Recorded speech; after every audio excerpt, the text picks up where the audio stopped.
దర్శించుమయ్యా. మన రక్షకుడైన ప్రభువైన యేసుక్రీస్తు పరిశుద్ధ నామములో మీ అందరికీ శుభములు తెలియచేయుచున్నాను. ఈరోజు బలపరిచే వాక్యము 2వ రాజుల గ్రంథము 4వ అధ్యాయము 9వ వచనము. మన యొద్దకు వచ్చుచూ పోవచ్చున్నవాడు భక్తిగల దైవజనుడని నేను ఎరుగుదును. ఈ రోజున దైవజనుడైన ఎలీషా ప్రవక్త గురించి శూన్యమీరాలు పలికిన మాటలు జ్ఞాపకం చేసుకుంటూ ఉన్నాం. మనము మన ప్రభువుకు ఎంతో రుణపడి ఉన్నాం. మనము ఆయన అనుసరిస్తూ ఆయన కోరికలను తీర్చవలసిన అవసరత మనకున్నది. ఇంతకు ఆయన మన నుండి ఏమి కోరుతున్నాడు? ఆయన మన నుండి ఏమి ఆశిస్తున్నాడు? ఆయన మన సహవాసాన్ని ఆశిస్తున్నాడు. నిజమైన ప్రేమ మాత్రమే అలా ఆశిస్తుంది. మన పట్ల ఆయన ప్రేమ నిజమైన ప్రేమ, నిస్వార్థమైన ప్రేమ. అందుకే ఆ ప్రేమ మన సహవాసాన్ని ఆశిస్తుంది. మన సహవాసములో ఆనందించాలని కోరుకుంటుంది. ఈనాటి ధ్యాన వచనములో దైవజనుడు అనుదినము ఒక స్త్రీ ఇంటి మీదుగా వెళ్ళినట్లుగా మనం చదువుతున్నాం. మన ప్రభువు కూడా అలానే చేస్తున్నాడు. ఆయన మన హృదయాలలో, మన జీవితాల్లో స్థానాన్ని అన్వేషిస్తున్నాడు. మనము రక్షించబడ్డాక పరిశుద్ధాత్మ మనల్ని క్రీస్తులోనికి, క్రీస్తు విషయాల్లోకి నడిపిస్తున్నాడు.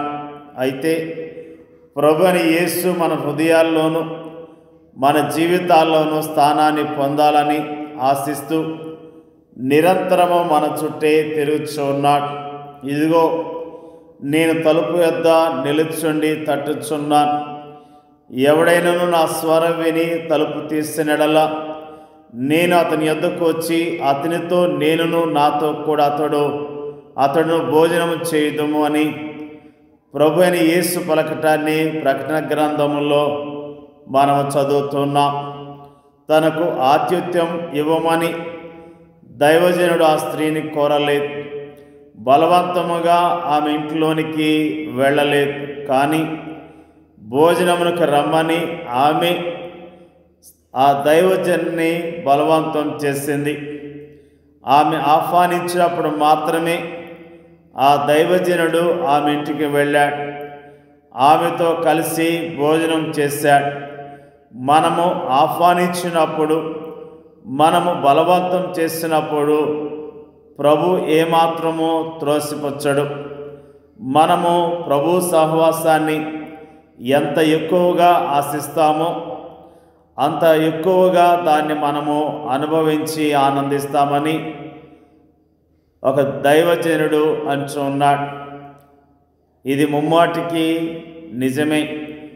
మనము నిజముగా ప్రభువుని ప్రేమిస్తున్నట్లయితే, మనము నిజముగా ఆయనను ఆశిస్తున్నట్లయితే మనం తప్పక ఆయన సహవాసాన్ని కోరుకుంటాం. ఎలీషా షూనేమీరాల ఇంటికి వెళ్ళిన ప్రతిసారి ఆమె ఆయనలో అమితముగా ఆనందించింది. అవన్నీ ఆమెకు అద్భుతమైన విషయాలు. అవన్నీ ఆమెకు పండుగ దినాలే. ఆయనతోటి ఆనందాన్ని ఎరిగిన ఆ స్త్రీ ఆయన అప్పుడప్పుడు కాక ఎప్పుడూ తనతోనే ఉండాలని కోరుకుంది. తన ఇంటిలో ఒక అతిథిగా కాకుండా తన ఇంటిలో ఒకడిగా ఆయన ఉండాలని ఆమె కోరుకుంది. మనం అలా కోరుకుంటున్నామా? మనం కూడా అలా కోరుకుంటే ఎంత బాగుండు. ఆయన మన హృదయాల్లోకి, మన జీవితాల్లోకి ఒక అతిథిలా అలా వచ్చి మరి అలా వెళ్ళేవాడిగా కాకుండా నిరంతరము మనతోనే ఉంటే ఎంత బాగుంటుంది. ఆయన మన హృదయాల్లోనూ మన జీవితాల్లోనూ అప్పుడప్పుడు కాకుండా ఎల్లప్పుడూ నివసిస్తే ఎంత బాగుంటుంది. మనము శ్రమ సమయాల్లోనూ కష్ట సమయాల్లోనూ నిరాశ సమయాల్లో మాత్రమే ఆయన సన్నిధిని కోరుకుంటున్నాం, ఆయన సహాయాన్ని అర్థిస్తున్నాం. అలా మనము అర్థించిన వెంటనే ఆయన ఏమాత్రము అడ్డు చెప్పక మన పరిస్థితుల్లోకి ప్రవేశిస్తున్నాడు, మనల్ని ఆదరిస్తున్నాడు, ఓదారుస్తున్నాడు, సహాయం చేస్తున్నాడు.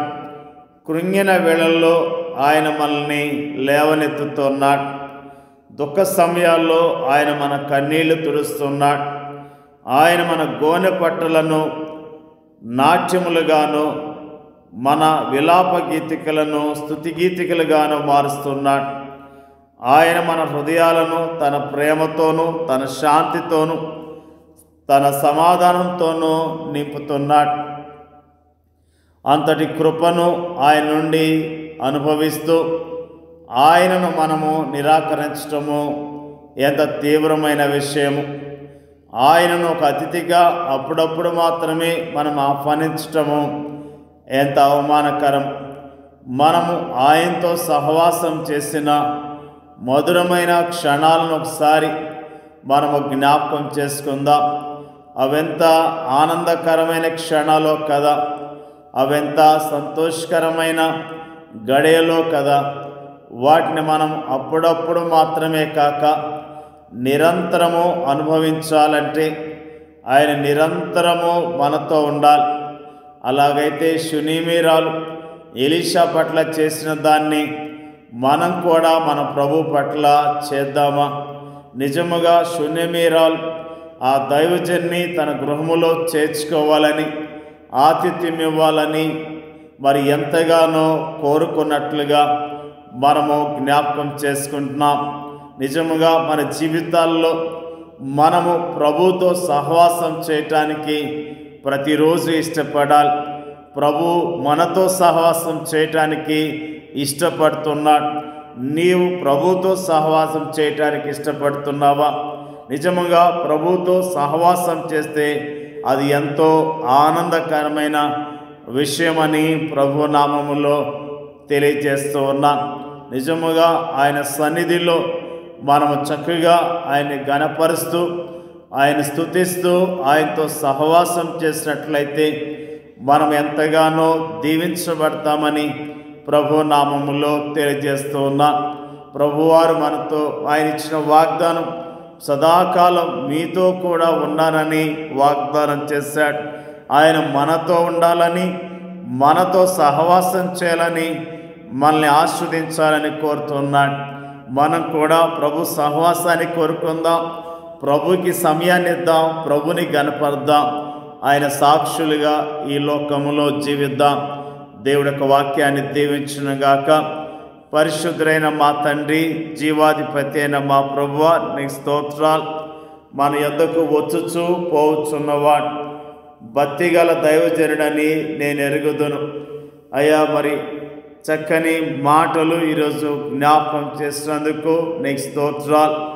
ఎలీషా ప్రవక్త పట్ల షునేమీరాలు చూపించిన మరి ఆ ప్రేమ, ఆతిథ్యము, మరి ఆ విషయాలను జ్ఞాపకం చేసుకోవడానికి ఇచ్చిన కృపను బట్టి నీకు స్తోత్రాలు. నిజంగా ప్రభువా, మేము కూడా మా జీవితాల్లో నీతో సహవాసం చేయటానికి, ఇష్టపడటానికి, నీ మాటలు వినటానికి, నిన్ను గణపరచడానికి మీరే మాకు కృపను దయచేయమని ప్రార్థన చేయించున్నాం. ప్రభువా, వాక్యం ఇచ్చున్న ప్రతి దైవజనుని, ప్రతి కుటుంబాన్ని దీవించి ఆస్వాదించండి అయ్యా. నీకు వందనాలు తెలియజేస్తూ ఉన్నాం. మా దేశంలో నీ పరిచర్య చేస్తున్న సేవకులను దీవించండి అయ్యా. నీకు స్తోత్రాలు. సేవకులు పరిచర్య చేస్తూ ఉన్నారు, నీ వాక్యాన్ని ప్రకటిస్తున్నారు ప్రభువా, నిన్ను గణపరుస్తున్నారు ప్రభువా. సేవకులను బలపరచండి, ధైర్యపరచండి, నీ పరిచర్యలో బలముగా వాడుకోమని ప్రార్థన చేయుచున్నాం. సేవకులు ప్రభువా, నీ వాక్యము ద్వారా మరి ప్రభువా, మరి ధైర్యము తెచ్చుకొని విశ్వాసముతో ఇంకా అధికముగా సేవ చేయటానికి కావలసిన బలాన్ని దయచేయమని ప్రార్థన చేయుచున్నాం. మా దేశంలో ప్రపంచవ్యాప్తముగా సేవ చేస్తున్న సేవకులను, వారి కుటుంబాలను జ్ఞాపకం చేసుకొని దీవించి ఆస్వాదించండి. వారికి ఉన్న ప్రతి అవసరత మీరు తీర్చమని యేసుక్రీస్తు పరిశుద్ధమైన నామములో అడిగి వేడుకొంచున్నాం తండ్రి. ఆమేన్.